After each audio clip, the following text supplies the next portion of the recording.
Są my we Macedonii, no, we północnej Macedonii, no, pora lat temu, już nie wiem kiedy była Haja z kuli tego, co Macedonio je też we Grecji. We północnej Grecji, Tesaloniki, tam będziemy, no bo Macedonio to jest region, nie ino tutaj. No i Greki robiły Haja, no i Macedończyki musiały pomienić miano, choć nie do końca to im sztymuje.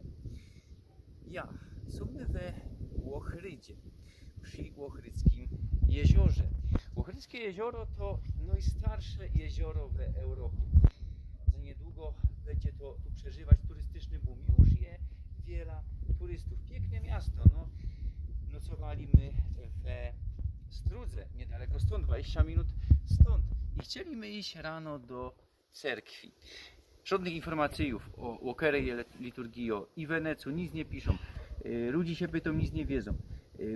Na drugi dzień rano, dzisiaj zaloży i że się pytał, no i okazało się, co nie ma liturgii hań w ogóle. Choć to jedna z najstarszych cerkwi ponoć tutaj w okolicy.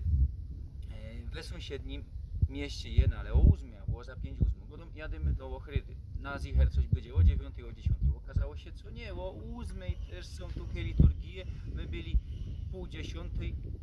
Czemu tak wczas? No bo nie skorzej kasują za wchód do cerkwi. Tu jest wiele cerkwi.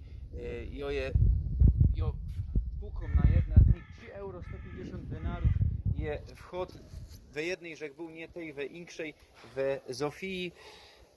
No i bardziej korzystnie te euro tutaj wyłazi. Kiedy ja wymienił denary, to niekorzystnie tutaj to wyłazi we Rzeczpospolitej, że wymienił. Lepiej tutaj wymienić euro na denary.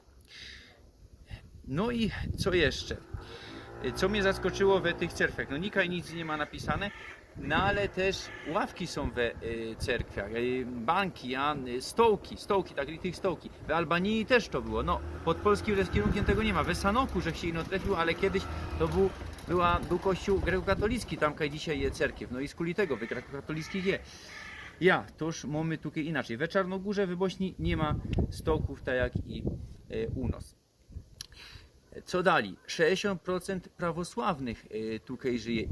Chrześcijan, głównie prawosławne, katoliki, ewangeliki też są, no ale ich jest mało. 40% prawie mamy muslimów. Głównie tu, to są Albańczyki, Turki, głównie oni pomieszkują przy albańskiej granicy. No i tutaj mamy też Albańczyków, jeśli się rozchodziło nacyjowo mniejszość.